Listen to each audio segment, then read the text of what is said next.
Hey interwebs, Antface here with the last installment of my Destiny Subclass Origins series, that is, at least until the Taken King releases. But, without any further ado, let's now take a look at the origins of the Sunsinger. Let's first examine the grimoire for the Sunsinger. It carries with it a characterization of the Sunsingers as leaders among Guardians, a beacon to guide the way, and as scholars desperate to understand and embrace the light. The Sunsinger grimoire concludes with the assertion that our fellow Guardians need our power, our civilization needs our strength. We do know of a warlock who was dedicated to uncovering the truth about the light and the Traveller, and also inspired a movement, a cult even, not only among warlocks, but among all Guardians. I speak of none other than Osiris.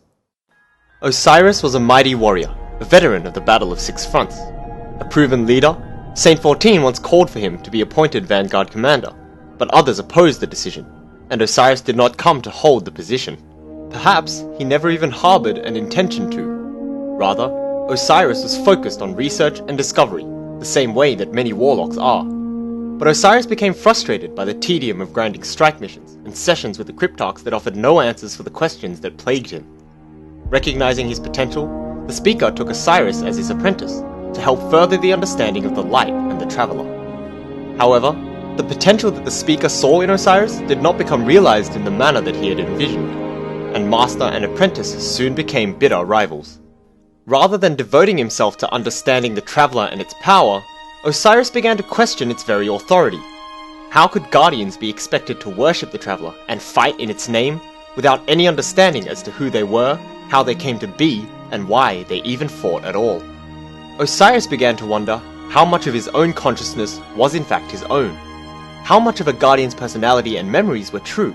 How much had been fabricated by their ghost?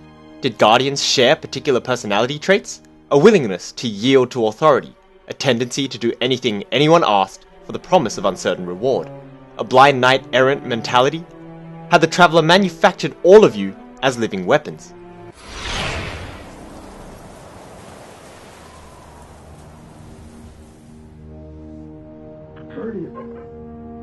Guardian?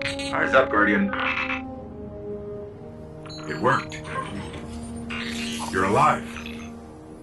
You don't know how long I've been looking for you. I'm a ghost. Actually, now I'm your ghost. And you, well, you've been dead a long time. So you're gonna see a lot of things you won't understand. This is fallen territory. We aren't safe here. I have to get you to the city. Hold still. Don't worry, I'm still with you. We need to move, fast.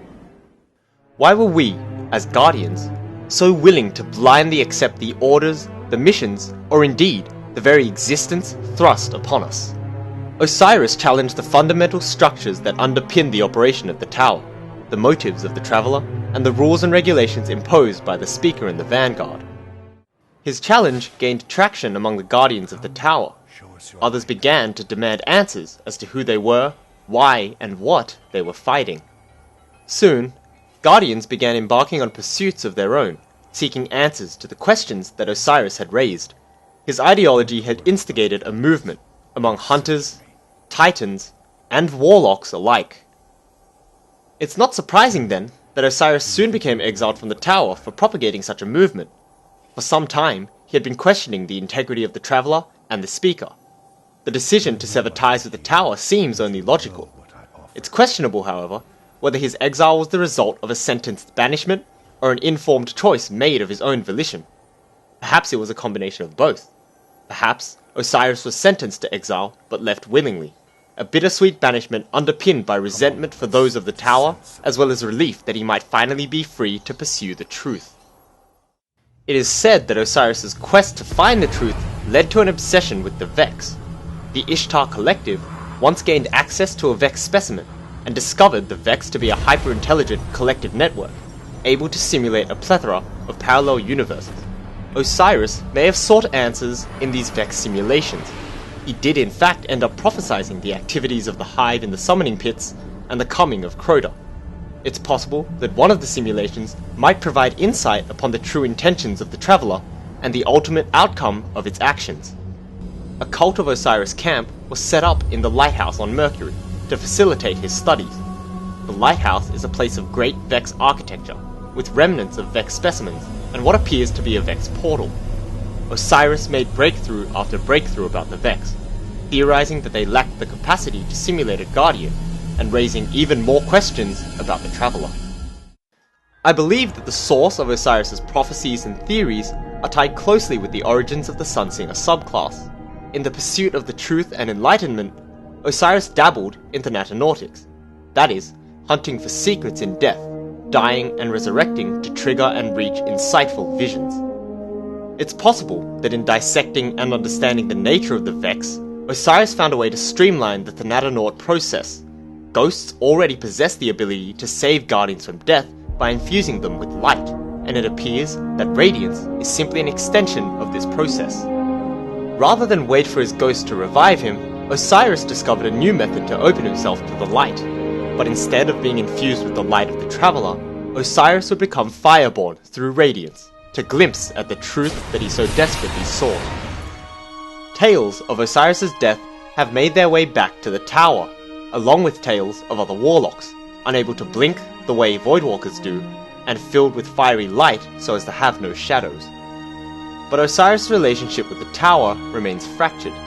While the speaker has expressed a desire to speak with him, it seems Osiris still does not entirely trust the Traveler and those at the tower.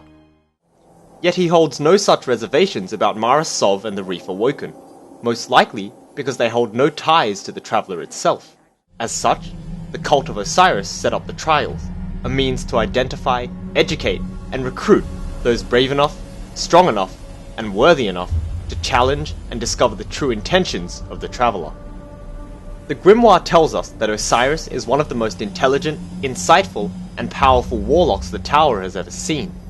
It appears he was the first Guardian ever to question the intentions and motives of the Traveler, the only Guardian to challenge the so-called truth presented to him by the speaker and seek to discover the truth for himself. While nothing can be said for certain, I believe Osiris fathered the Sunsinger subclass and Fireborn Radiance, not even for its power or abilities, but for tiny glimpses of knowledge and understanding. Thank you all for watching this series. I've been Adface, and I hope you tune in next time when we're all aboard the Dreadnought.